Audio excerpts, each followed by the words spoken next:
Too often I hear of guys knocking on doors, and you're so used to knocking on doors they don't answer. Then you knock on the door answers, you're like, oh no, I wasn't expecting the door to answer. And how much time do you have when that door opens to keep the door open? 10 seconds if you're lucky. I'm thinking like 3 seconds. The first 3 seconds buys the next 5 seconds. The next 5 seconds buys the next 5 seconds. A lot of people ask me consistently, how do you retail knock? Because when you're doing insurance, it's pretty easy. There's a hailstorm, there's a ton of roofers in the area, or there's a ton of people doing siding in the area, and the people take the appointment because all you guys tell them is, you can get your roof done for $1,000 deductible. But when you're doing retail door knocking, it's completely different. The biggest thing that you need to establish is a need. People do not do things if they don't need it, right? If I go out to someone with a brand new car right now and try and sell them tires, am I gonna be successful? Probably not. But if I go to someone that has, a ball tire with wire mesh sticking through, I go, hey, do you drive this car faster than 10 miles an hour?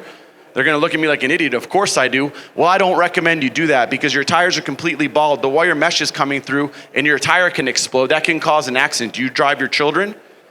Am I gonna have an easy time showing these people a new set of tires? That's because there's a need.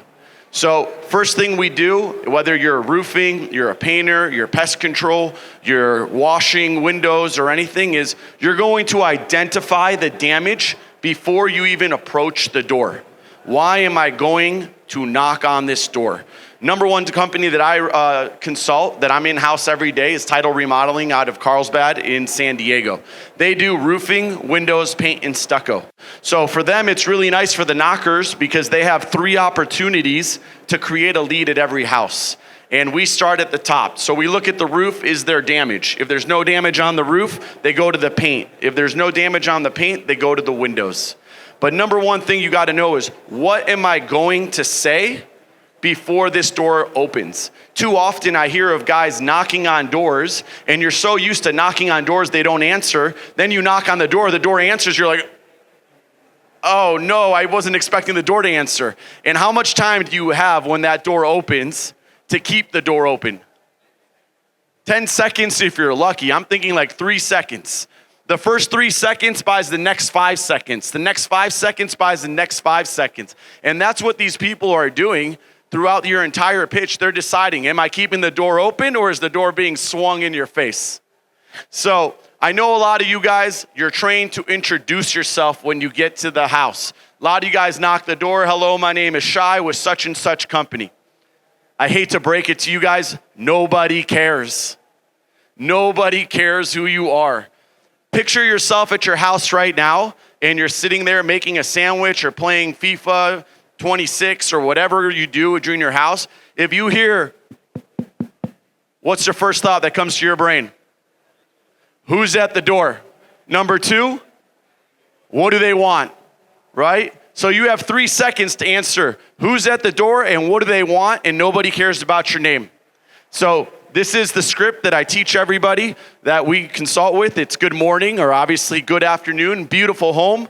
Reason I stopped by, I noticed you're missing shingles. Quick question, how long have you owned the house? Good morning, beautiful home. I realize the peeling, chipping, and cracking on your stucco. Quick question, how long have you owned the house? Right? I want to tell them why I'm there, because I identified damage. Second question, how long have you owned the house? Why do I ask them that? I want to make sure that they're the actual homeowner, right? San Diego, we have a lot of renters. It's like the 4th most expensive real estate in the country. There is a lot of renters out there. Who's the nicest to you when you're knocking doors? Renters. They want everything you have. They're really good friends with their landlord. They promise they're going to give the flyer to them, and you're just wasting your time. And we all know time is money. I need to be spending every second of my 6 hours of knocking talking to homeowners.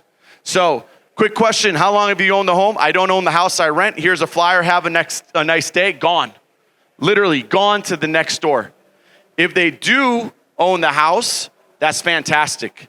Now, we always ask, how long have you owned the home? Because this is a more normal question than, are you the homeowner or do you own this house?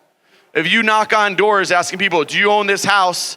They literally think that you're about to rob them. Think about that. It's not a normal question. But hey, this is a beautiful house. I noticed the damage on your roof. Quick question, how long have you owned the castle? Doesn't matter if it's a week, a month, 5 years, 10 years, 20 years. All I care about is what? That they own the house. Once I find out that they own the house, I now need to create this need, right? Education, we got to point out the damage and the consequence. Well, with roofing, it's really simple. What's the consequence of anything that's missing on the roof or any damage? Leaks. Water can come in, right? Water can come in and lead to dry rot, termite, and toxic mold. Is there any homeowner that wants to have dry rot, termite, or toxic mold in their house? Right? People don't think about a roof very often, right? The only time people think about a roof is when? When it's leaking. And it's too late when it's leaking. So right now, when I'm at the door and I find out you're the homeowner, I need you to think about something that you don't normally think about. There's no couple laying in bed this morning that the wife went to the husband and said, honey, how old's our roof? That was not a topic of conversation in any household in the United States today. The only time they talk about that is when it's leaking. So right now, I need you to think about something you don't normally think about.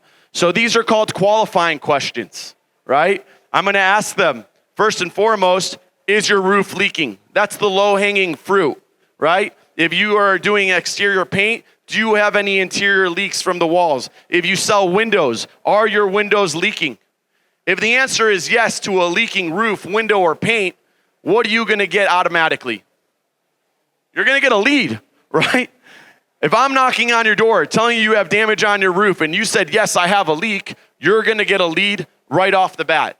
Now, 99% of the houses that we ask, is the roof leaking? Are they leaking? No, or they don't know it. So my follow-up question is, great, when's the last time you popped your head in the attic?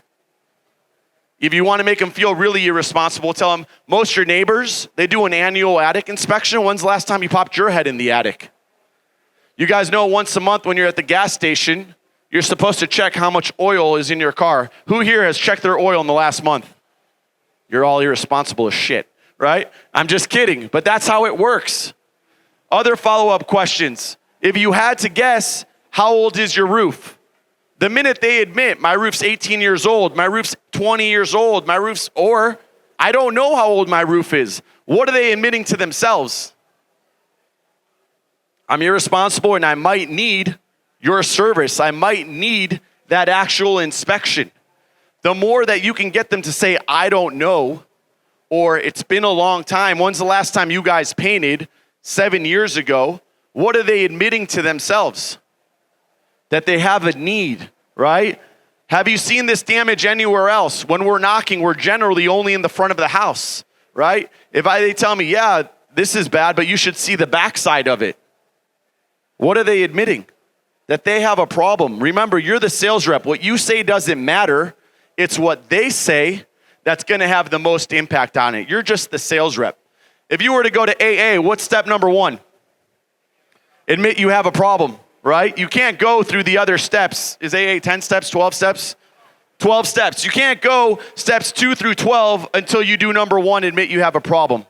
We need the homeowner to admit they have a problem, right? So there's a slew of qualifying questions you guys can ask. This is some of them. Have you noticed it getting any worse? How long has it been like this?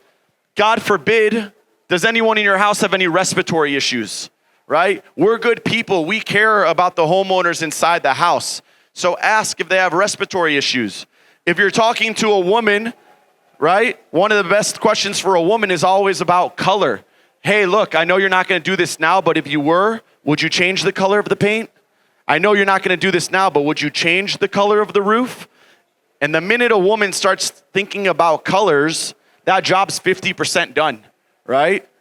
When my wife decides it's time for her to get a new car, the amount of text messages I get with new cars, nonstop, just pick a car out, love. Let me know how much it is, I'll pay for it, right? Because once they get their mind on something, it's over. You guys married? Not a lot of married people. You guys are young.